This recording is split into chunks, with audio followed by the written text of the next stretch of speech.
longtemps. Oui, D'accord. voilà, ça s'appelle les aléas du direct. J'adore. J'adore. Eh bien, écoute, moi je propose qu'on commence tout de suite, hein. On va pas faire patienter la foule en délire plus longtemps. Coucou tout le monde. Coucou tout le monde. Du coup, bonjour Twitch, bonjour le chat. Et puis bonjour YouTube pour le replay. Et puis bonjour Spotify pour le replay aussi. C'est long à dire tout ça. Et ben aujourd'hui on est avec Aurélie. Coucou Aurélie, ça va?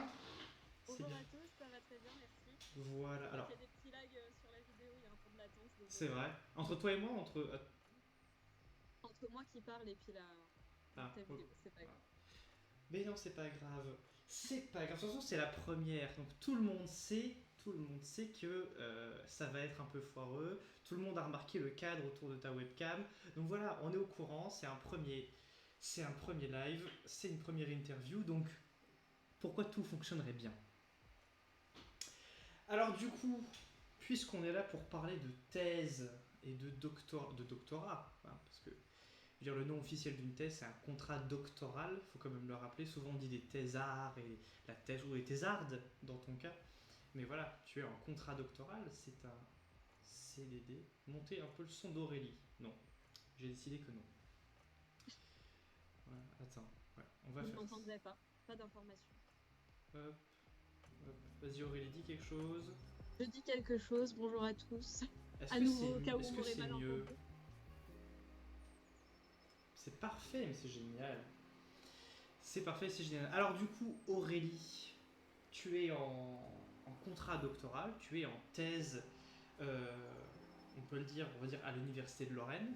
Voilà. Est-ce que Qu'est-ce que tu peux nous dire sur toi et ton parcours avant la thèse déjà? Alors, avant la thèse, je sais que tu l'as annoncé quand tu as fait la publication, justement. On en parlait récemment, c'est que mon parcours avant la thèse a été assez peu commun puisque à cause de soucis personnels, j'ai eu un parcours où j'ai commencé plutôt un bac paramédical. À l'époque, ça s'appelait ST2S, ça a peut-être changé. Mais voilà, dès le début, je suis partie vraiment dans une branche qui avait rien à voir avec la physique. Voilà, donc c'est comme ça que ça a commencé. Vraiment le hasard. Mais du coup, qu'est-ce qui fait que tu es passé de ST2S à, du coup la licence en physique où on a pu se connaître tous les deux? Parce que mine de rien, souvent on a un peu l'image de faut faire avoir un bac S pour aller dans des études de sciences. Et du coup, toi, du coup, c'était un bac pas général, un bac, comment on disait déjà, je sais plus. Technologique. Technologique, voilà. Comment on passe d'un bac technologique à la licence en physique, le master, puis finalement le doctorat? Alors, c'est vraiment, quand je parlais de hasard, c'est vraiment le hasard, puisque j'avais commencé après mon bac une année de sociologie. Donc vraiment rien à voir.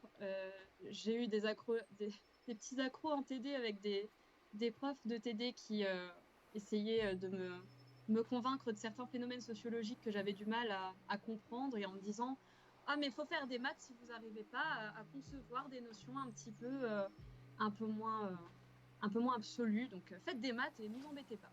Alors je les ai pris au mot. J'ai un peu rage quit. J'ai abandonné la sociologie. Et comme j'avais ce parcours justement et ce bac ST2S, on avait deux matières fondamentales dans ce bac technologique. C'était la biologie, ce qu'on appelait la physiopathologie humaine, puisqu'on était censé être des futurs infirmiers et infirmières, et la sociologie. Donc comme la sociologie, ça n'a pas marché, je me suis dit, je vais faire de la bio. Et à l'époque, on avait à Nancy un parcours qu'on appelait portail en L1, qui était physique, donc physique, chimie et biologie. Donc au départ, je me suis inscrite pour ça, jusqu'à ce que le jour de la rentrée, je me rende compte que non, c'était que à Nancy et pas à Metz. Mais bon, finalement, on a parlé physique, ça m'a bien plu, donc pour tester, je suis restée, et finalement, le hasard a plutôt bien fait les choses, mais c'était vraiment un hasard et une mauvaise compréhension de ma part, Donc en puisque fait, Nancy et Metz sont dans la même université. t'as mal lu une info et maintenant tu te retrouves en doctorat. Voilà, c'est ça. Donc comme quoi, ça se joue à pas grand-chose. Effectivement. Et alors du coup, ça, je le sais parce qu'on a fait nos études un peu en même temps, quasiment en même temps. Et ce qui rend ton parcours particulier, enfin tes études supérieures notamment, je sais pas pour avant du coup les études sup, c'est que tu as été régulièrement malade dans ton parcours. Est-ce que est-ce que ça a été compliqué de gérer justement toutes ces petites absences qu'il y a eu régulièrement, ou est-ce que tu as bien réussi à t'en sortir, on va dire, entre les absences et les études? Alors, ça a eu une grosse incidence sur mes études puisque la deuxième année, notamment universitaire, a été extrêmement compliquée. J'ai pas pu suivre l'intégralité des cours, donc il y a un moment où si tu es trop absent, tu peux juste pas raccrocher. Mais c'est vrai que j'ai ce problème que j'ai encore aujourd'hui. On a réussi donc au cours de la deuxième année d'études supérieures à identifier quels étaient et à quoi étaient dus ces problèmes de santé. Donc au moins maintenant c'est connu. Donc, je peux maîtriser un petit peu mieux le fait que peut-être demain, je ne serai pas en forme. Donc, finalement, ça a eu un gros impact. Mais c'est gérable dans le sens où quand on sait qu'on a un risque de ne pas être disponible, que ce soit mentalement, de réussir à emmagasiner des informations ou être présent en cours, on arrive à s'entourer de personnes qui arrivent à nous aider, à nous envoyer les cours. On arrive à raccrocher beaucoup grâce aux personnes, que ce soit des étudiants ou les professeurs qui ont toujours été en licence extrêmement disponibles pour moi, je trouve. Donc finalement, ça a un impact et j'ai perdu notamment un an puisque j'ai eu un an d'errance médicale où vraiment j'avais pas la possibilité de venir en cours, alors pratiquement pas. Mais maintenant que c'est géré, ça a une incidence plus sur un peu plus d'organisation puisqu'on est obligé de s'organiser et d'être sûr que le lendemain tout ira bien. Voilà, Voilà. c'est plus l'organisation. Donc si je me souviens bien, du coup, t'as dû redoubler ta deuxième année, c'est ça? Oui, c'est ça. Alors je sais plus, Là, j'ai... tu l'as redoublé entièrement ou c'était que quelques matières que tu devais reprendre? Alors la deuxième année, je crois que je l'ai tout refaite parce que vraiment la deuxième année, j'ai quasiment aucun souvenir. Je me souviens beaucoup de mon canapé et de mon lit, mais en dehors de ça, cette année-là est assez floue pour moi. Donc non, j'ai vraiment pas été en cours cette année-là. Donc j'ai fait la première année sans aucun souci, mais par contre la deuxième, pas du tout. Ok, donc si je dis pas de bêtises, du coup la licence qui se fait habituellement en 3 ans, enfin habituellement, qui normalement est prévue pour 3 ans, toi tu l'as faite en 4, c'est ça? Même un petit peu plus parce que je suppose que ça va être une question que tu vas me poser après, mais j'ai eu un enfant pendant ma troisième année. Donc Moi j'ai rien dit. Moi j'ai rien dit. voilà. Donc Moi j'ai rien dit. j'avoue que pour la licence, j'ai vraiment pris mon temps et je me disais que de toute façon, je ferais rien après la licence parce que c'était une catastrophe. Mais la troisième année, je l'ai faite en 2 ans, donc ça a mis 5 ans en fait. Après 5 ans inscrite, en réalité, ça a mis 3 ans en présentiel finalement. Hmm. Alors avant qu'on parle justement de ce sujet-là, parce que mine de rien, tu l'as dit, hein, les matières principales qu'il y avait dans ton bac c'était de la sociologie et de la biologie. C'est pas forcément des domaines qui sont connus pour être extrêmement poussés niveau maths ou niveau physique. Est-ce que ça a été compliqué pour toi de raccrocher quand tu es arrivé en première année de physique avec les maths et tous les cours de physique que entre guillemets tu as pu louper, enfin que ceux qui étaient par exemple en bac S ont eu et que toi t'as pas eu? Alors, pour illustrer, vraiment illustrer à quel point j'étais paumée quand je suis arrivée, on a eu un premier cours qui était, je crois que c'était de la mécanique du point. J'étais assise à côté d'une amie qui, elle, avait fait un bac S. Et quand le professeur est arrivé, il a dit bon, alors, on va faire des révisions très rapides. Vecteur, j'ai commencé à voir des chiffres se mettre en colonne les uns en dessous des autres, des parenthèses autour. Moi, j'avais jamais vu ça. Je me suis dit qu'est-ce qui est en train de se passer? J'ai passé 2 heures de cours à regarder autour de moi des visages blasés, alors que moi, je me demandais où est-ce que j'étais arrivée. Mais comme je le disais, j'ai vraiment eu de la chance à ce moment-là de tomber, je peux les nommer, Héloïse et Jonathan, qui ont été deux personnes vraiment formidables, qui, eux, avaient un bagage beaucoup plus solide que ne l'était le mien, évidemment, et qui ont vraiment pris le temps, que ce soit en cours, quand on faisait des TD, donc on avait les exercices, dès qu'ils avaient fini, parce qu'ils étaient vraiment très bons, ils se penchaient un petit peu sur mon cas, qui n'avait pas réussi à comprendre l'énoncé.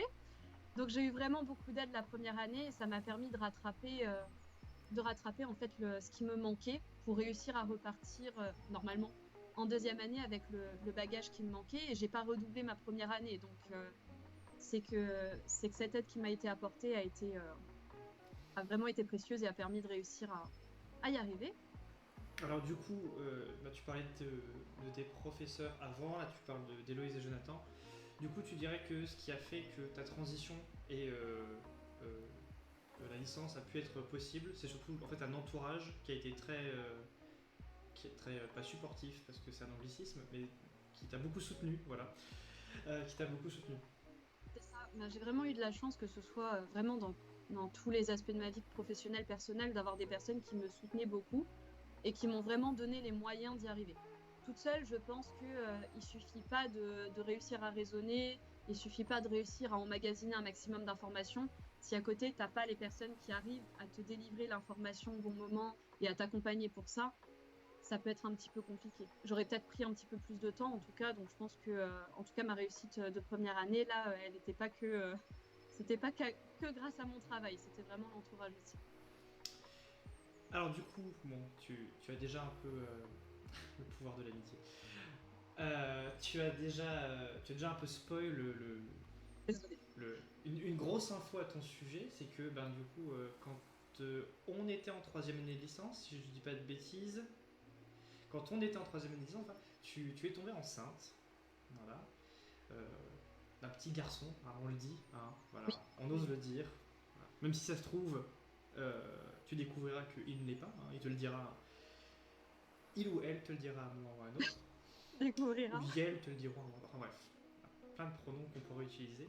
Euh, Comment est-ce que tu as fait pour gérer ça justement? Enfin ça, pas l'enfant évidemment, la grossesse. Parce que du coup, ça c'est quelque chose que tout le monde sait un peu, c'est qu'une grossesse, bah, ça se vit souvent un peu à la maison, hein. Il y a un congé maternité quand on est en entreprise, et après une fois ben, que l'enfant est là, il faut pouvoir s'en occuper, le faire garder. De ce que j'ai compris aujourd'hui, tu as réussi à le faire garder pour pouvoir être avec nous. Alors comment est-ce que tu as fait pour gérer justement ta grossesse et après la maternité en étant bah, du coup en études supérieures et maintenant en thèse? Euh, alors, pendant ma grossesse, j'ai eu euh, l'avantage, je sais pas, mais en tout cas, j'ai eu des, des gros soucis avec ma grossesse à la fin. Donc finalement, j'ai pas pu aller en cours pour tout le dernier trimestre, puisqu'il y avait des menaces d'accouchement prématuré. Donc finalement, la fin de ma grossesse, c'était les cours d'un côté. Pas, J'avais pas la possibilité de m'en occuper du tout. C'était le premier semestre de la L3, je crois. Oui, c'est ça. Et finalement, la chance que j'ai eue, donc la L3, du coup, s'est déroulée en 2 temps, puisque je suis tombée enceinte au cours de ma première L3 et j'ai accouché au cours de ma seconde L3. En fait, il y a eu des problèmes un petit peu épars. Mais voilà, j'ai eu cette chance, entre guillemets, de pouvoir me reposer, préparer l'arrivée du bébé et de réussir à m'organiser en fait en fin de grossesse sur comment est-ce que ça allait se passer après. Donc j'avais une famille autour de moi qui était extrêmement présente, mes beaux-parents qui ont toujours été là pour garder Arthur. J'ai pu retourner en cours, je crois, 3 ou 4 semaines après mon accouchement, puisqu'il y avait le mois de décembre, donc il n'y a pas beaucoup de cours au mois de décembre. Mais il Donc y a dès beaucoup que de les partiels cours... au mois de Et il y a décembre. beaucoup de partiels, mais quand t'as pas eu les cours, t'as pas besoin de venir. Voilà. Donc j'ai eu cette chance-là en fait d'être très entourée. Donc aujourd'hui, c'est ma mère qui le garde. J'ai vraiment, vraiment beaucoup de chance. Et, euh, et finalement, une chance que j'ai eue aussi, qui comblait peut-être ce manque de congé maternité, c'est que, il y a eu le Covid 3 mois après la naissance de mon fils. Donc finalement, j'étais à la maison avec le bébé en écharpe en train de travailler mes cours. C'était finalement assez pratique pour réussir à nouer une relation avec mon fils. Puis ensuite, le parcours scolaire, le parcours, je vais dire classique, où il a pu aller en crèche. Et moi, j'ai pu commencer le master vraiment sereinement, euh, avec le fils gardé, les beaux-parents, la mère qui était vraiment là, disponible pour le garder. Mon mari qui, évidemment, travaille beaucoup, mais était présent dès qu'il le pouvait. Donc, j'étais pas toute seule dans cette histoire et autant la licence a été compliquée, autant la naissance de mon fils a été un petit peu ardue. Mais une fois que tout était arrangé, le master pouvait commencer sereinement. Donc, comme quoi. Donc au final, hein, le bilan de tout ça, c'est vraiment une fois qu'on est bien entouré avec les bonnes personnes, en fait, on réussit à faire tout ce qu'on a envie de faire. Alors du coup, tout ce que tu as eu envie de faire, ça a été de, après ton master, trouver bah, un contrat doctoral, une thèse. Alors, est-ce que trouver la thèse, ça a été quelque chose de compliqué? Parce que souvent, il faut réussir à trouver des financements, il faut parfois déménager, etc. Alors ça n'a pas été ton cas, tu as eu la chance de pouvoir rester en fait là où on a fait le M2. Master 2, Voilà. c'est ça. Alors est-ce que du coup la thèse était compliquée à trouver? Est-ce que tu as d'abord cherché ailleurs que là? Ou est-ce que tout de suite tu as été voir les profs qu'on a pu avoir pour essayer de trouver cette thèse? Alors, ce qui s'est passé, c'est que bon, j'ai pas beaucoup confiance en moi, donc je me suis toujours dit, oh là là, les personnes qui ont une thèse sont extrêmement intelligentes. Je ne fais pas partie de ces personnes-là, donc la thèse ne sera sans doute pas pour moi. Et j'avais d'ailleurs choisi un master en adéquation avec cette pensée, qui était, il faut que je puisse trouver un master qui soit à visée applicative derrière, que je puisse travailler directement. Et ce master avait une deuxième année qui était conjointe avec l'école d'ingénieurs Centrale Supélec à Metz. Euh, donc j'ai vérifié, j'ai le droit de le dire. Donc j'étais à Centrale Supélec avec certains professeurs de Centrale Supélec et à la fois avec l'Université de Lorraine et les professeurs qui y sont rattachés. Et comme j'avais cette idée de je ne suis pas capable de faire une thèse, j'avais toujours dans l'idée de travailler dans l'industrie après. Et je me disais, c'est dommage, j'aimerais faire une thèse, j'aimerais avoir le temps d'explorer un sujet, de vraiment aller jusqu'au bout, d'aller jusqu'au bout de l'excellence académique, si tu veux. Et finalement, j'avais choisi mon stage de dernière année de master, donc qui dure 6 mois, dans une entreprise pour ça. Et juste avant de commencer ce stage, j'avais eu simplement un contrôle, un examen oral avec un des professeurs qui s'avère être un professeur de Centrale Supélec. Donc on a réalisé cet examen et à la fin, il m'a demandé quelles étaient mes ambitions pour la suite. Ce à quoi j'ai répondu que j'adorerais faire une thèse, que c'était un de mes souhaits, mais que j'avais des responsabilités familiales, que j'avais pas la possibilité justement de partir. Tu le disais, il y a beaucoup de doctorants qui doivent déménager pour réussir à avoir leur contrat doctoral. Moi, j'avais pas cette possibilité-là avec mon fils et mon mari. Donc, je lui ai évoqué un petit peu tout ça. Et il s'avère qu'il cherchait une doctorante ou un doctorant pour une thèse avec un industriel.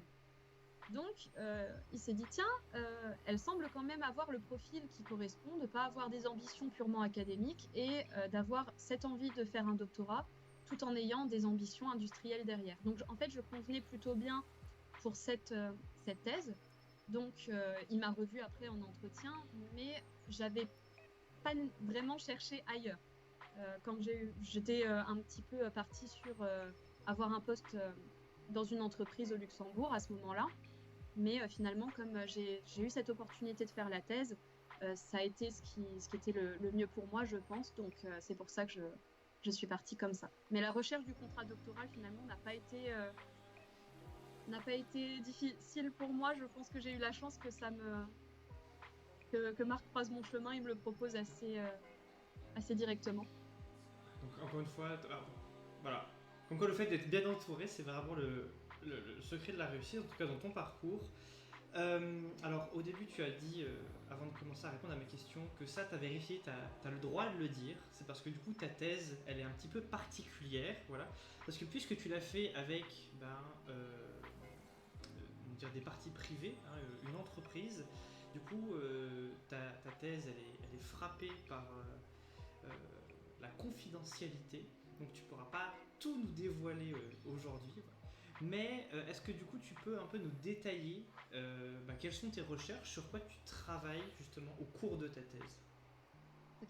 Alors, évidemment, on a un petit peu eu ce sujet, toi et moi, quand on a préparé le sujet de savoir est-ce qu'on met le sujet de ma thèse. Donc, on l'a un petit peu modifié. Ce qu'on a comme sujet aujourd'hui, comme titre, ce n'est pas exactement le sujet de ma thèse. Mais effectivement, je travaille avec un industriel dont je ne donnerai pas nécessairement le contexte, mais qui a un besoin et ma thèse, elle consiste à répondre à ce besoin.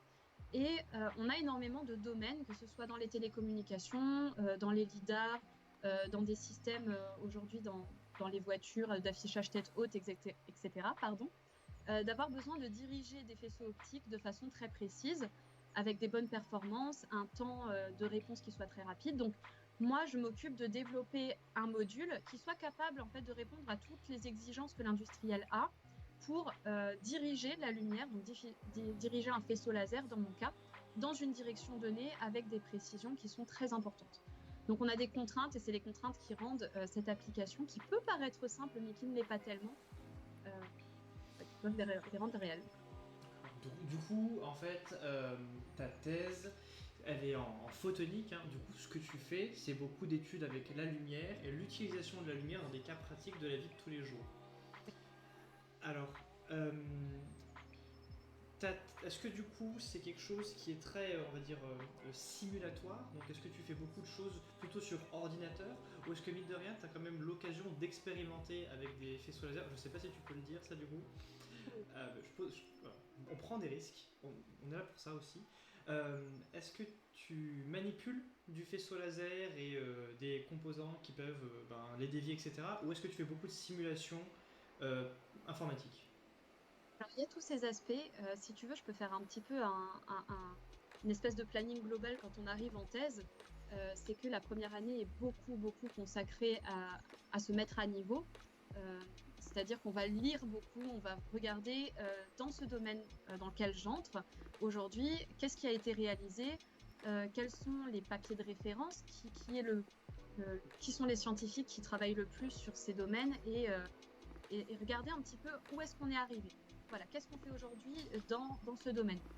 Ensuite, on se concentre un petit peu sur notre sujet en particulier. Moi, je me concentre sur les besoins de mon industriel et je cherche parmi cette littérature ce qui peut être utile pour moi pour aller un petit peu plus loin et vraiment m'adapter aux besoins très spécifiques que j'ai en face de moi.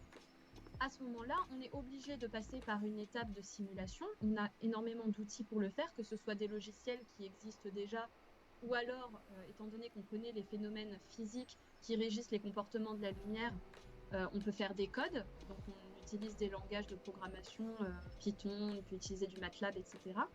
Mais on va pouvoir créer des programmes qui nous donnent des informations et qui nous permettent de nous projeter sur le comportement que notre système va adopter. Donc, on va avoir une étape de simulation. Et cette étape de simulation est inévitable, mais une fois qu'elle est passée, et dans mon cas, on l'a réalisée assez rapidement, on va commander tout le nécessaire, on va m'acheter des jolies lentilles telles que je les souhaite, et j'ai un laboratoire avec une table optique, donc c'est une table qui est stabilisée, qui est vraiment robuste aux vibrations, sur laquelle je vais pouvoir installer mon banc de mesure et monter tout mon setup, faire mon montage expérimental. Alors j'ai différents lasers, j'ai différents outils et oui, effectivement, on a cette étape expérimentale qui est cruciale. D'accord. Et Alors, voilà. alors du coup, la première année, c'est l'étape de bibliographie au final, hein, où tu as beaucoup la tête dans les livres, les articles d'autres scientifiques. Là, du coup, tu es en train d'achever ta deuxième année. Je viens de commencer la troisième. Voilà, tu viens de commencer la troisième. Du coup, forcément, un doctorat en physique, en tout cas, on part plutôt sur du coup un CDD qui est de 3 ans.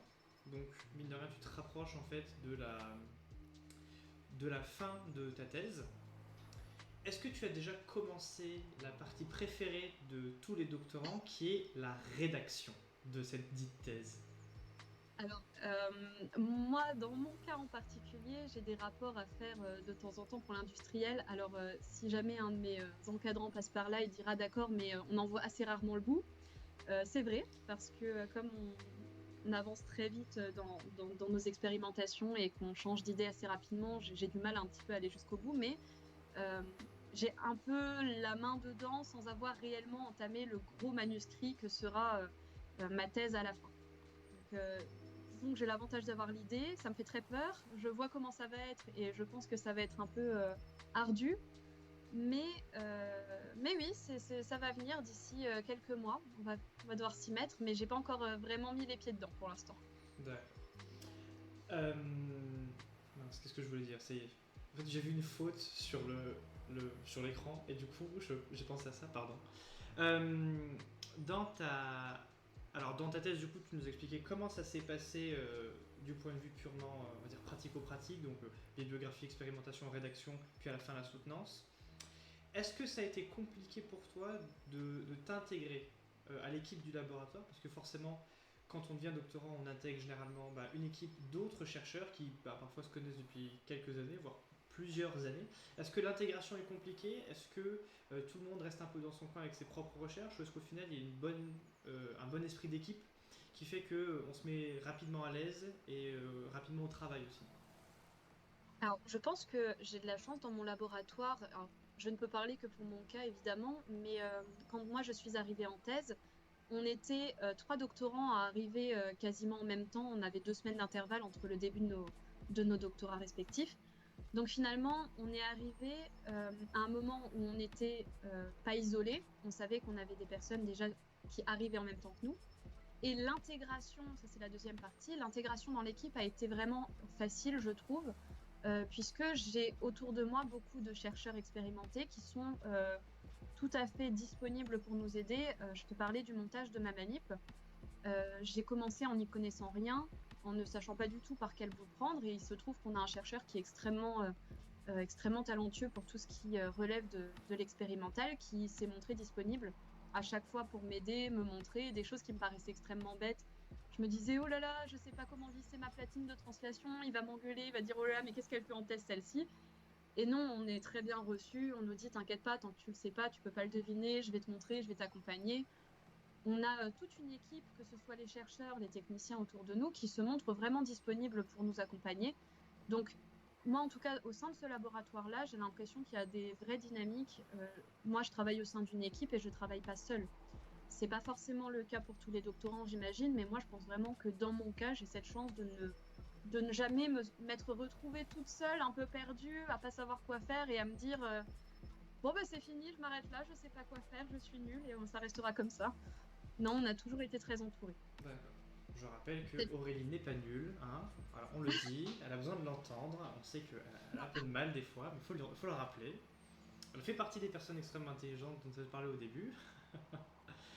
Il n'y a pas besoin d'être particulièrement intelligent pour faire une thèse. Il suffit de vraiment avoir des compétences, une application et une rigueur.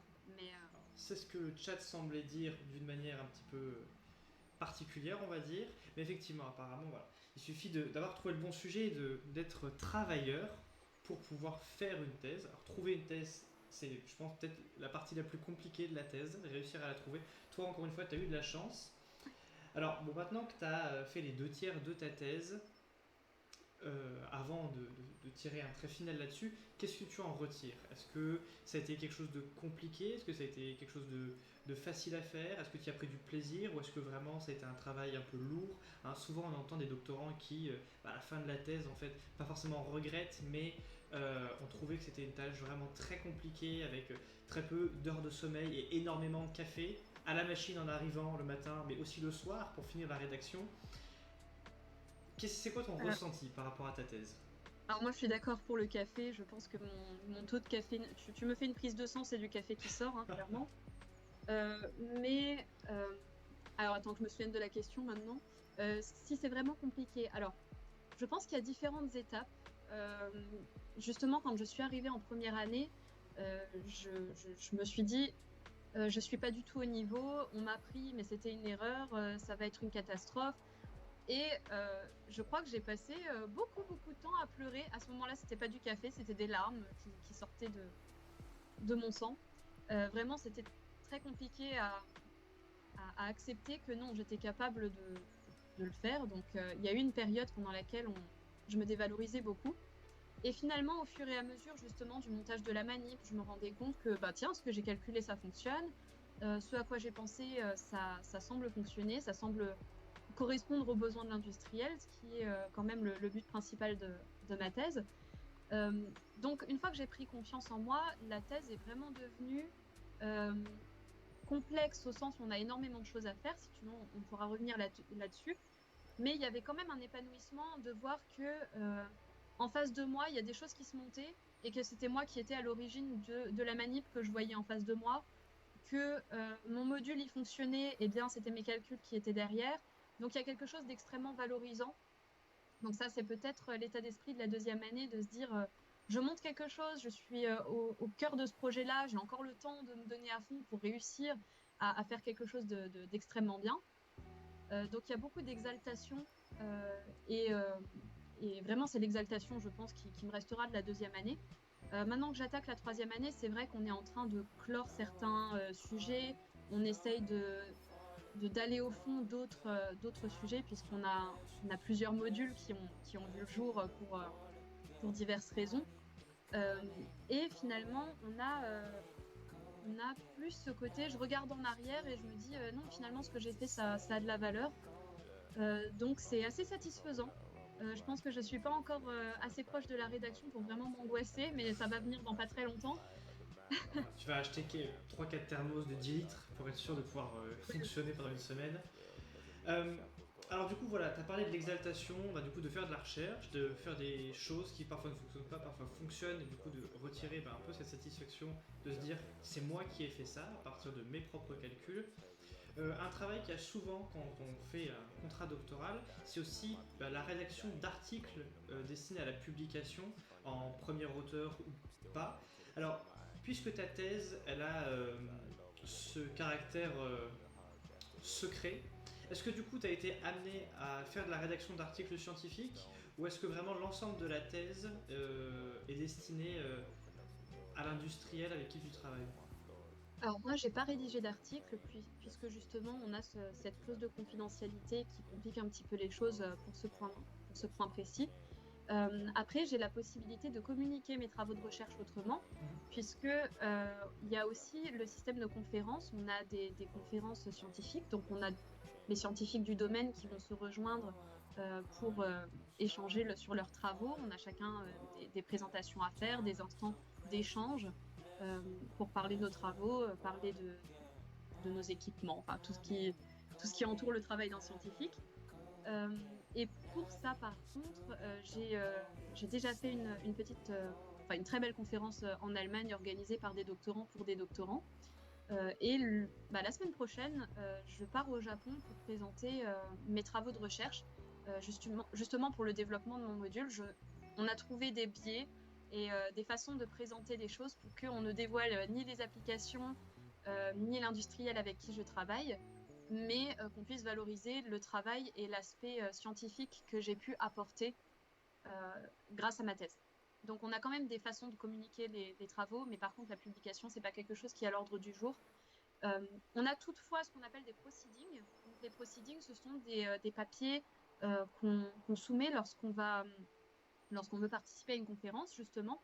Et pour la conférence à laquelle je vais participer là bientôt, on a un proceeding qui va être publié. Donc, c'est une sorte de publication sans publication, si tu veux.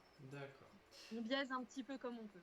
Bon, déjà là, je pense que le chat sera d'accord avec moi pour dire qu'on regrette tous de ne pas avoir fait une thèse pour que nos billets pour le Japon ne soient payés euh, par notre patron, du coup, hein, forcément.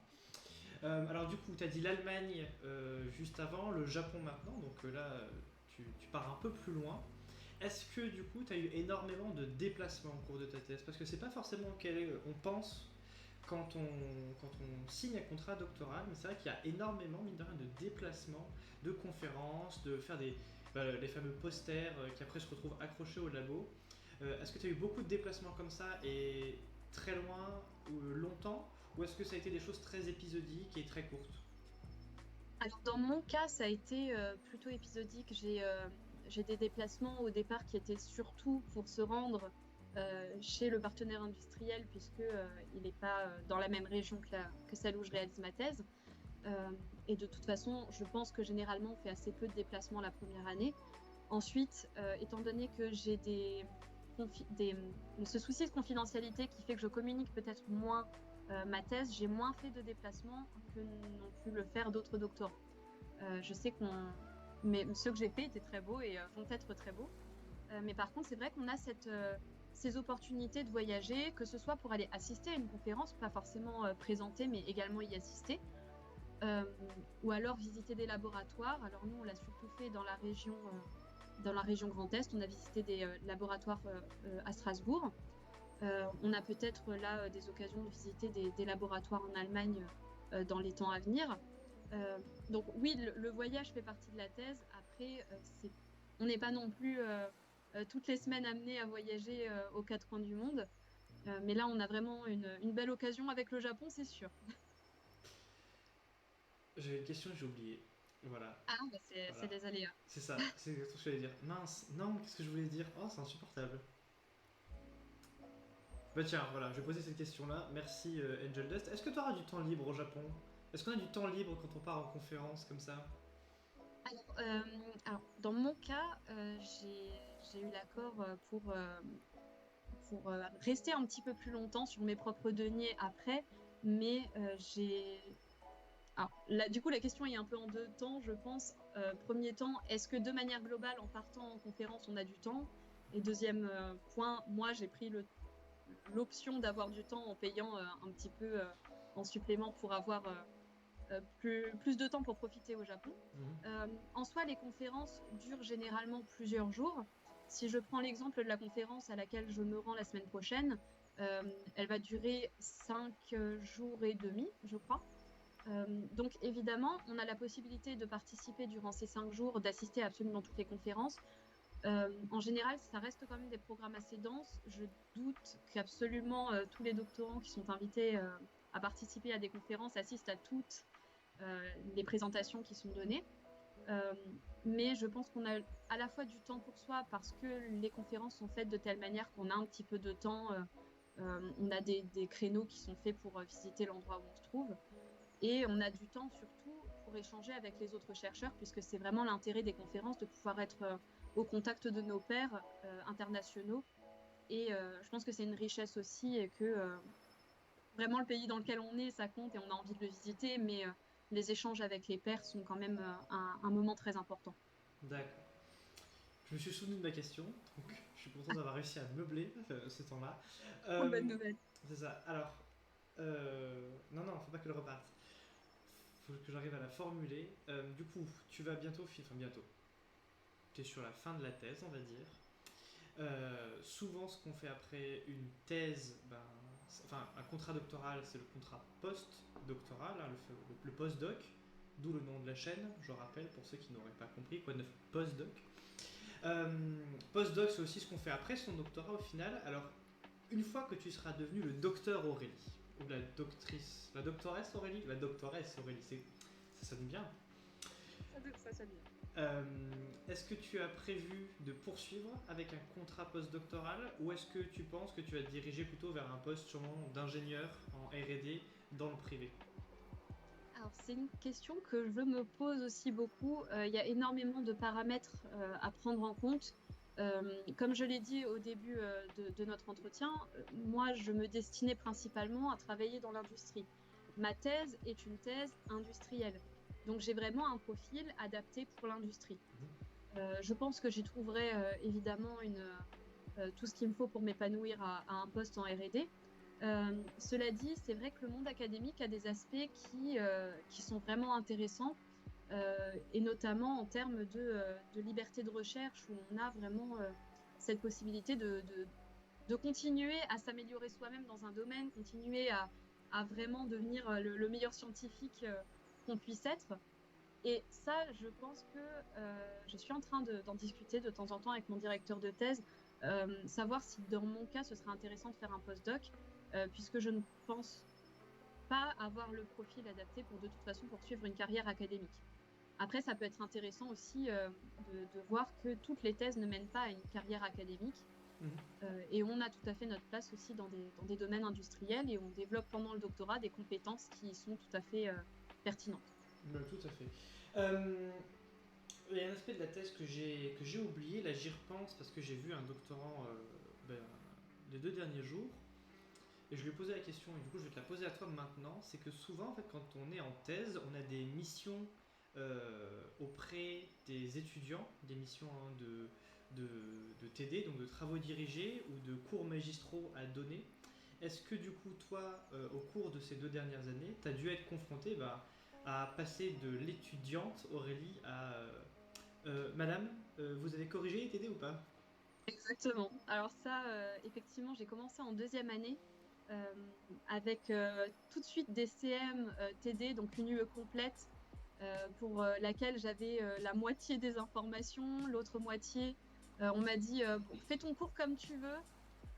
Donc c'était un petit peu d'accord, dans un mois j'ai cours, il faut absolument que je trouve quoi raconter aux élèves, est-ce que je suis pertinente pour leur apprendre quelque chose? Donc passer il y a un an j'étais étudiante à maintenant je suis chargée d'enseignement, je suis vacataire à l'université dans laquelle j'étais étudiante peu de temps avant, c'est quelque chose qui est un peu particulier. On se retrouve après en jury avec des, des profs qui nous évaluaient peu de temps avant. Donc c'est assez particulier. Mais je pense que de toute façon, il y a un moment dans la thèse où on aime partager ce qu'on fait. Et moi j'apprécie dans l'enseignement, c'est vraiment ce côté euh, donner envie d'aimer la physique, d'aimer la photonique aux étudiants que j'ai en face de moi, autant que moi j'aime ce domaine. Donc c'est très enrichissant, même si au départ je dois admettre que c'est vraiment un petit peu perturbant. Alors du coup, euh, donc forcément tu te spécialises en photonique, donc la science qui s'occupe de traiter la lumière. Est-ce que du coup les cours que tu as dû donner, ils étaient en optique géométrique, optique ondulatoire, ou est-ce que on t'a demandé de t'occuper d'un cours qui n'a pas forcément grand-chose à voir avec le domaine dans lequel tu enseignes, tu recherches? Euh, alors justement, mon UE, elle a deux parties, puisque j'enseigne à nouveau cette année. Euh, on a une partie qui est plutôt pertinente dans le cadre de mes études, puisque c'est une partie qui se consacre principalement à l'étude du rayonnement. Comment est-ce qu'on va optimiser le rayonnement solaire pour pouvoir exploiter ce rayonnement en tant qu'énergie derrière, avec des panneaux photovoltaïques, etc. Donc quelque chose d'extrêmement pertinent par rapport à mes recherches.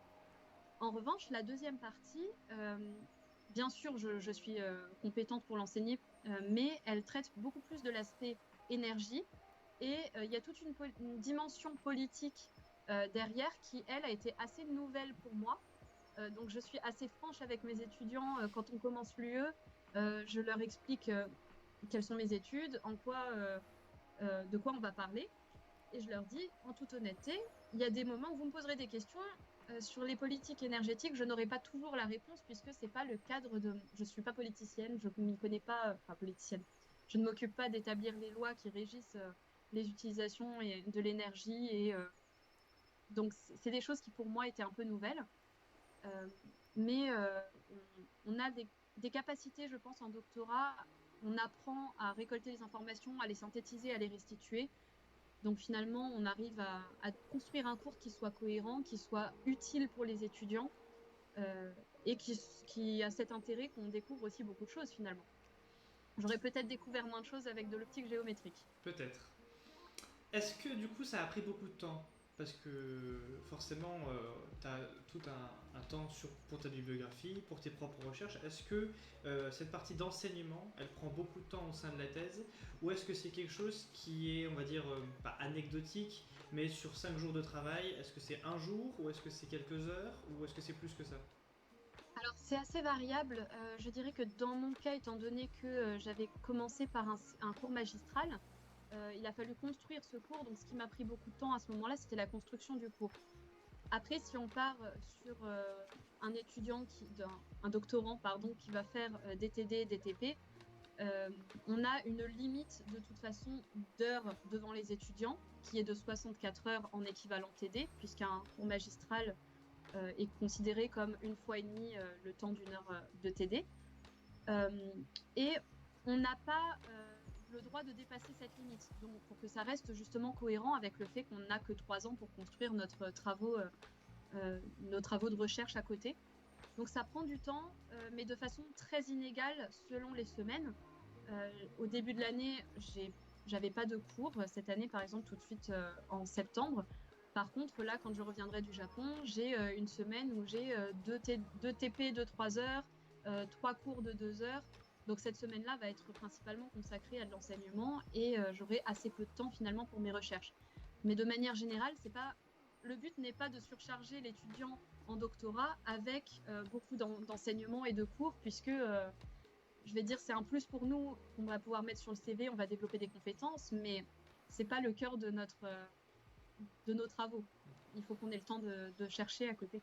Alors, tu as dit quelque chose qui est, on va dire, pas révélateur, mais on va dire au moins intéressant à aborder, c'est que tu as dit l'étudiant en doctorat. Est-ce que du coup tu te considères encore comme une étudiante dans la mesure où le doctorat c'est un contrat professionnel, c'est un CDD de 3 ans, en tout cas pour la physique. Techniquement parlant, tu es du coup salarié.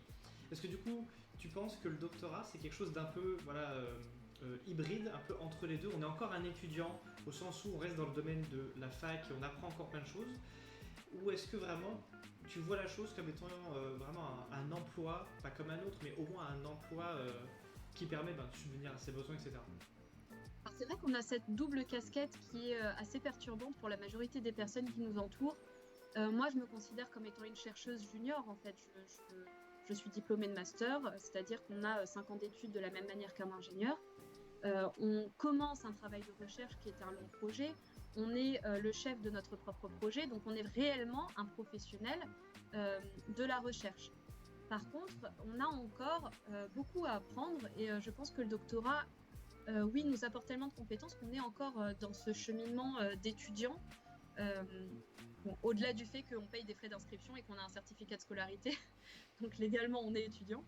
Mais au-delà de ça, on a des formations, on a des crédits à obtenir de la même manière que lorsqu'on est, on est étudiant en master ou en licence, puisque chaque semestre correspond à un certain nombre de crédits. Nous, le doctorat correspond également à un certain nombre de crédits. Donc on est toujours étudiant puisqu'on continue d'apprendre, mais on a vraiment ce côté professionnalisant du doctorat qui fait que je me considère pleinement comme étant une chercheuse junior. D'accord. Alors du coup, j'ai encore au moins une question pour toi, c'est que du coup, tu es amené à faire des missions d'enseignement. Mine de rien, on confie ça du coup un peu, alors, attention, ceci n'est pas une critique envers tes capacités, mais du coup, on confie ces missions à des personnes qui ne sont pas forcément formées à l'enseignement, parce que faut leur rappeler quand même que l'enseignement c'est un travail à part entière, qui nécessite parfois des études à part entière. Est-ce que tu penses que ça a été compliqué pour toi de te lancer dans, dans cette dimension du monde de la recherche, donc l'enseignement, ou est-ce que c'était venu assez naturellement? Et comment tu penses que vivent tes... Est-ce que tu penses que tu es une bonne enseignante aussi? Voilà. Comment tu penses que vivent tes élèves, tes cours? J'espère que je suis une bonne enseignante. J'espère vraiment. En tout cas, je me donne du mal pour ça. Après, je pense qu'on a chacun des ressentis assez différents de l'enseignement. Moi, comme je te le disais au début, comme j'ai pas très confiance en moi, j'ai cette peur du jugement qui fait que je suis pas certaine que ce serait ma vocation de devenir enseignante parce que je serais beaucoup trop stressée. C'est beaucoup trop de stress. Par contre, comme je te le disais, j'aime vraiment cet échange et je pense qu'à partir du moment où tu as à emmagasiner des compétences, que tu peux les restituer, que tu peux accompagner les étudiants pour qu'ils apprennent des choses et qu'ils récupèrent un maximum de tes connaissances, je pense qu'on est tous en compétences à partir du moment où évidemment on a un certain socle de connaissances solides, on est tous en compétences euh, pour, euh, pour devenir des enseignants performants, enfin performants, des bons enseignants en tout cas. Euh, Alors, avant de passer un peu à la partie suivante, où on essaiera de voir si notre charmant chat, notre premier chat, a des questions, je vais te poser une dernière question. Est-ce que tu dirais que à la fin de, enfin que maintenant que tu as un peu avancé dans ta thèse, est-ce que tu dirais que tu as atteint tes objectifs? Parce que souvent, on peut faire des recherches qui vont soulever beaucoup plus de questions. Après, on rappelle aussi qu'en sciences, ne pas pouvoir répondre aux questions, c'est aussi une forme de résultat.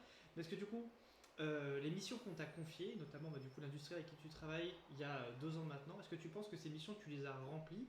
Est-ce que tu penses que tu as été au-delà? Enfin, où est-ce que tu penses que tu en es par rapport aux objectifs qu'on a pu te fixer quand tu es arrivé en 2022? Alors, alors, je suis toujours très très dure et très critique envers mon travail. Et il faut que tu saches que il y a 3 jours, je crois, j'ai rencontré justement le PDG de cet industriel pour qui je travaille, à qui j'ai fait une présentation de mes travaux de recherche sur les 2 dernières années. Euh, et on a un petit peu évoqué l'avenir. Ces présentations et mon recul aujourd'hui, après 2 ans de recherche, me font dire que oui, je pense qu'on est sur des très bonnes voies pour réussir à répondre aux besoins de l'industriel. Donc, d'un point de vue technique, je pense, je suis en train d'accomplir des objectifs qui me sont demandés. On est sur les plannings qui sont prévus, on est bon, tout va bien. Et je dirais que les autres objectifs, puisque tu disais, est-ce que tu penses que tu as accompli ce que tu pensais faire en thèse? J'avais mes objectifs un peu plus personnels qui étaient de devenir une meilleure version de moi-même pour le point de vue professionnel, c'est-à-dire acquérir plus de compétences. J'avais toujours peur de parler en public. Est-ce que ça s'est amélioré? Pour tous ces points-là, je pense que je suis allée beaucoup et vraiment bien au-delà de ce que j'espérais accomplir durant ma thèse, euh, puisque donner des conférences en anglais devant un panel de scientifiques accomplis, c'est quelque chose qui est assez compliqué. Il y a 2 ans, j'aurais jamais pu le faire. Je pense que je me serais cachée dans les toilettes et j'aurais pleuré pendant 2 heures. Aujourd'hui, il y a du stress évidemment, mais je me dis non, tu es capable de le faire. Donc le doctorat a vraiment ça d'intéressant qui nous apprend à développer beaucoup plus de compétences que les compétences techniques qu'on pourrait imaginer. Ok. Donc tu es plutôt globalement satisfaite de ces 2 dernières années. En tout cas, je ne regretterai pas d'avoir fait un doctorat. D'accord. Alors là, du coup, je t'ai demandé ton avis à toi, ton avis personnel, mais quand on s'engage dans une thèse, on a généralement un scientifique qui est un peu en charge de nous, hein, le directeur de la thèse, le directeur de recherche. Tu en as un, forcément. Alors, sans aller lui demander directement, comment tu penses que lui, il a vécu cette thèse avec toi? Est-ce que tu penses qu'il est satisfait de ton travail? Est-ce que c'est quelque chose qui te le dit? Parce que des fois, ben, on ne dit pas forcément quand on est content du travail de dire ses employés. C'est quelque chose qui ne vient pas naturellement dans le monde de l'entreprise. Est-ce que du coup, toi, avec ton directeur de recherche, tu as eu de bonnes relations? Est-ce que vous avez eu des entretiens réguliers? Est-ce que tu penses qu'il est satisfait du travail que tu accomplis? Euh, oui, alors le directeur de recherche que j'ai, on a des entretiens très réguliers. Donc, on a une équipe de 4 autour de ce projet. On a mon directeur de thèse, mon co-encadrant de thèse qui aujourd'hui est parti à la retraite, mais qui continue de suivre ma thèse, euh, et un ingénieur qui travaille avec moi sur les parties que je ne peux pas gérer, qui sont plus relatives à de l'électronique. Donc, on se voit très régulièrement pour parler du projet industriel avec cette équipe de 4. Euh, Au cours de ces entretiens, on a toujours des pistes, on a toujours les discussions qui nous amènent à savoir ce qu'on va faire après. On n'a pas toujours un retour du directeur qui va dire c'est bien, ce que tu fais, c'est bien.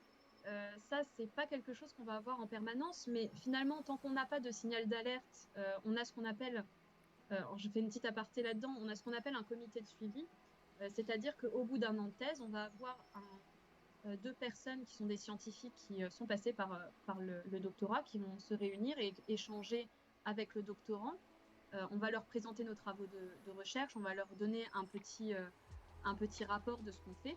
Et eux nous disent ce qu'on a reçu et ce qu'on a vu en entretien correspond à ce qu'on peut attendre d'un doctorant au bout d'1 an ou 2 ans de recherche. Donc les comités de suivi, je pense, servent aussi à avoir un avis sur la satisfaction et sur l'accomplissement de la thèse. Le directeur de recherche en soi nous dirige dans la recherche. Et aujourd'hui, je sais qu'il est satisfait du travail parce qu'on en a parlé justement suite à cet entretien avec le PDG de la boîte. Mais c'est pas nécessairement, je pense que ça dépend des gens, mais on va pas forcément avoir un retour permanent. On n'est plus des enfants, on est dans un cadre vraiment professionnel. Donc on a assez peu de retours qui nous disent t'as très bien travaillé, c'est vraiment très bien.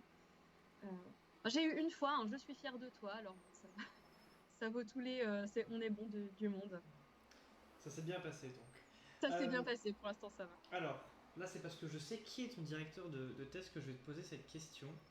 Ton directeur de thèse, du coup, c'est une personne. On ne va pas donner de nom, comme ça on ne lui a pas demandé si on pouvait le mentionner, donc on va le laisser anonyme. Mais c'est quelqu'un qui a beaucoup de responsabilités au sein du laboratoire auquel il travaille, et pas que, il a beaucoup de responsabilités aussi annexes qui ne sont pas forcément liées à la recherche. Est-ce que du coup, ça a été compliqué pour toi d'entretenir des échanges réguliers avec lui face justement à peut-être un emploi du temps qu'il doit avoir très chargé?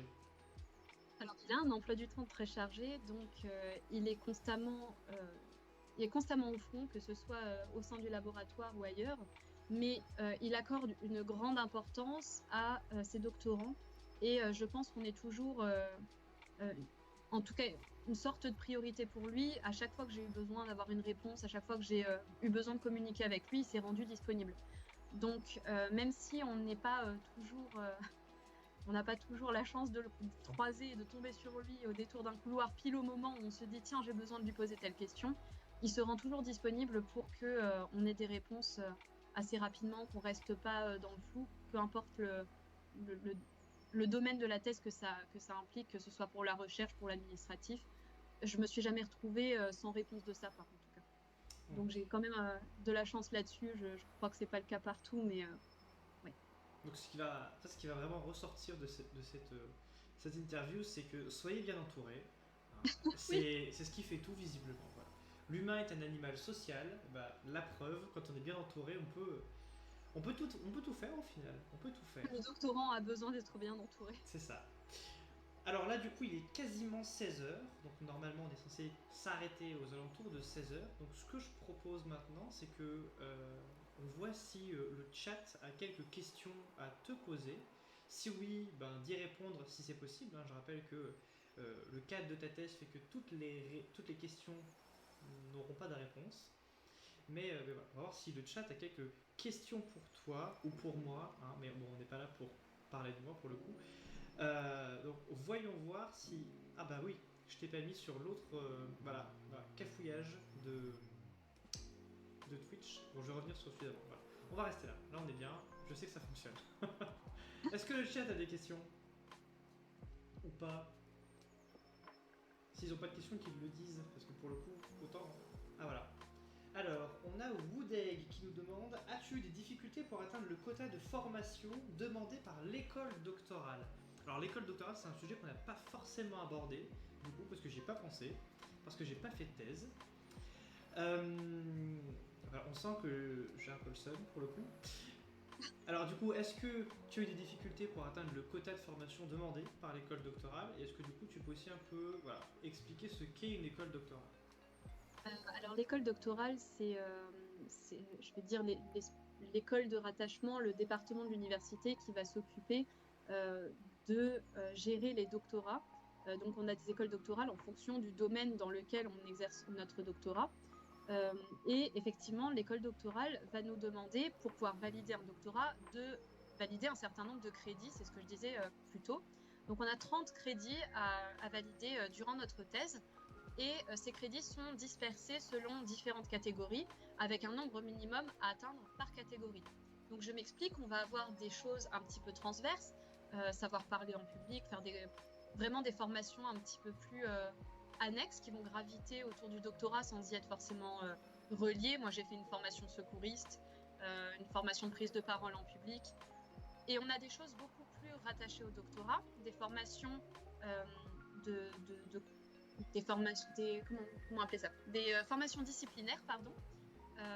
Donc on va en fait suivre des espèces de cours. On va également avoir des crédits qui nous seront attribués lorsqu'on va présenter en conférence, lorsqu'on va publier. Et c'est cet ensemble de crédits dispatchés selon les catégories qui va nous faire remplir les 30 crédits nécessaires pour soutenir notre doctorat. Alors, dans mon cas, je n'ai pas beaucoup de difficultés pour remplir les crédits, puisqu'on a régulièrement l'école doctorale justement qui nous propose des formations. Par contre, là où moi j'ai un petit peu plus de discussion en tout cas, c'est qu'on a des crédits obligatoires en publication, et comme on l'a dit plus tôt, c'est un sujet qui est un petit peu délicat dans ma thèse avec la confidentialité, qu'on peut essayer de contourner un petit peu, puisque ma thèse étant un petit peu hors des sentiers classiques d'une thèse académique, ça posera pas de problème. Mais en général, on se retrouve avec suffisamment de crédits répartis comme il se doit. C'est pas l'inquiétude principale qu'on a quand on arrive en doctorat.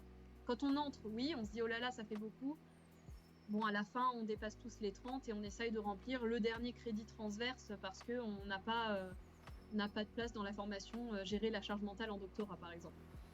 Alors pour le coup, du coup, la question de Woodegg me fait penser à quelque chose que j'ai pas demandé mais j'aurais pu. Ça prouve que j'ai mal fait mon travail. Est-ce qu'il y a eu énormément d'éléments comme ça que tu as découvert en arrivant en thèse? Parce que du coup, quand on est en M2, on se dit bon bah je vais faire une thèse Et pardon, je vois le chat qui dit n'importe quoi. On se dit, je vais rentrer en thèse, je vais faire des recherches, je vais publier des articles, je serai docteur en physique à la fin, en physique dans ton cas. Mais au final, il y a plein de choses, les conférences auxquelles on s'y attend pas forcément, le suivi, là voilà, du coup l'école doctorale, etc. Est-ce qu'il y a eu beaucoup de choses qui t'ont surprise et que tu savais pas qu'elles allaient se produire dans la thèse? Ou est-ce que ça a Alors, été? aujourd'hui, j'essaye de me souvenir parce que 2 ans, ça passe très vite, mais en même temps, ça paraît un petit peu loin.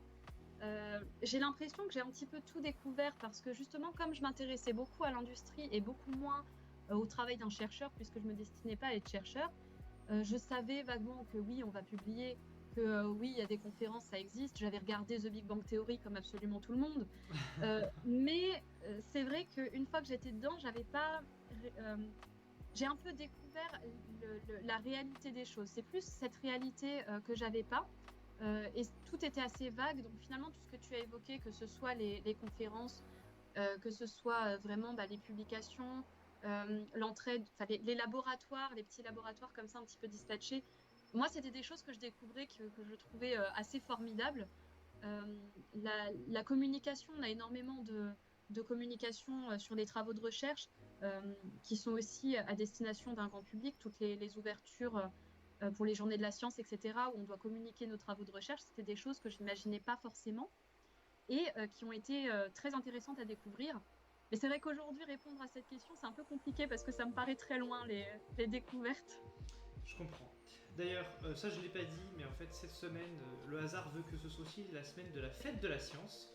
Est-ce que du coup, toi, tu as pu être mobilisé ce week-end ou cette semaine par rapport à la fête de la science et des scolaires, ou est-ce que tu as été déchargé de cette lourde tâche?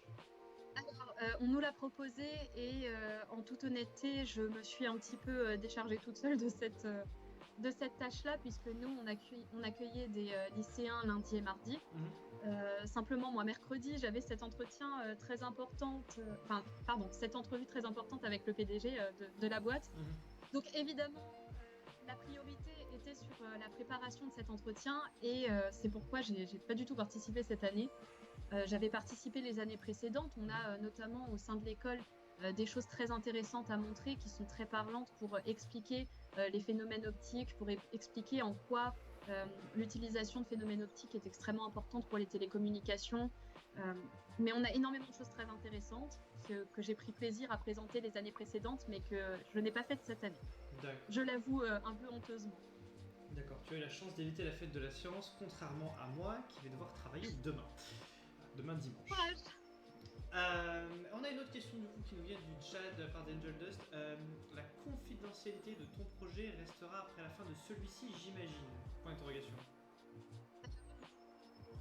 Alors, en partie. Alors, il faut savoir qu'on s'arrange avec l'industriel, justement. On travaille conjointement. On a des réunions très régulières avec les chargés de projet du côté de l'industriel. Et on s'arrange toujours, que ce soit lors des différentes présentations que j'ai à faire, lorsque j'ai écrit mon papier pour soumettre à cette conférence. Euh, dans les communications que j'ai à faire, on s'arrange toujours pour que je puisse présenter le travail que je fais sans donner les informations essentielles aux applications industrielles. Donc en soi, la confidentialité, je pense qu'elle va rester évidemment, puisque on va déboucher derrière sur un produit industriel et on n'a jamais vu Apple donner toutes les fiches techniques avec le détail de comment faire un iPhone. Mais par Ils contre, les ont pas, c'est Samsung qui les ont. bon, bah voilà, Vu que c'est eux qui fabriquent tout. exactement, c'est vrai. C'est vrai. Donc finalement, voilà, on a ce côté industriel qui fait qu'on gardera des éléments sous clé. Par contre, ce qui relève de mon apport, je vais dire, au projet, va pouvoir être communiqué sous réserve de respecter la confidentialité des informations sensibles. D'accord. Et ben, elle restera sur écoute jusqu'à la fin de sa vie. Oui, peut-être. Peut-être. C'est Peut-être. fini, voilà. Voilà. Après, est-ce qu'on n'est pas déjà tous un petit peu sur écoute? Complètement. C'est une question qu'on peut se poser. Eh ben, puisqu'on n'a pas de questions supplémentaires de la part du chat, que ça fait 1 heure qu'on est ensemble et qu'on a bien parlé, je vais te remercier, Aurélie. Voilà. Merci à toi de m'avoir invité et en plus pour être la première à avoir cette chance de parler avec toi sur ta chaîne. Voilà. Mais ça me tenait à cœur d'avoir une physicienne, voilà. Puisque la physique, ça reste le grand amour de ma vie. Et puis il faut pas croire qu'il y a que des hommes qui font de la science. Ça c'est important aussi. Oui, on a beaucoup de très bonnes Ah oui. chercheuses. Eh ben la prochaine émission, ce sera le samedi 9 novembre, parce que c'est ce qu'on me demande. Le samedi 9 novembre, du coup, aussi à 15h. Normalement, voilà, je vous fais des confidences. Normalement, on devrait avoir un chimiste, et pas une chimiste. Un chimiste, je vais essayer d'alterner un peu voilà, les genres et de varier comment Les domaines. voilà, les domaines. Voilà, normalement, il ne devrait pas y avoir 2 mois d'affilée des domaines qui se répètent. Je devrais réussir à varier les choses, j'espère en tout cas. Donc voilà, donc le 9 novembre, ce sera la prochaine avec peut-être un chimiste. J'ai déjà quelqu'un en tête, mais si la personne n'est pas disponible, je suis sûr que je pourrais trouver quelqu'un d'autre, j'espère. Sinon, Aurélie reviendra le 9 novembre. Je vous parlerai du Japon. Ah oui. Tu seras revenu du coup? Oui, je rentre le 1er novembre. D'accord, donc elle pourra nous parler du Japon, comme ça on aura tous l'eau à la bouche de se dire que nous, on n'y est pas allé. Sur ces bonnes paroles, je remercie tout le monde. Le chat a été super. Aurélie, toi aussi, t'as été super. Voilà, voilà. Merci à Et bravo à tous. toi pour cette première et merci au chat. Merci. Passez tous une bonne journée. Je mettrai le replay bientôt. Allez, passez une bonne journée et on se dit à la prochaine. Au revoir.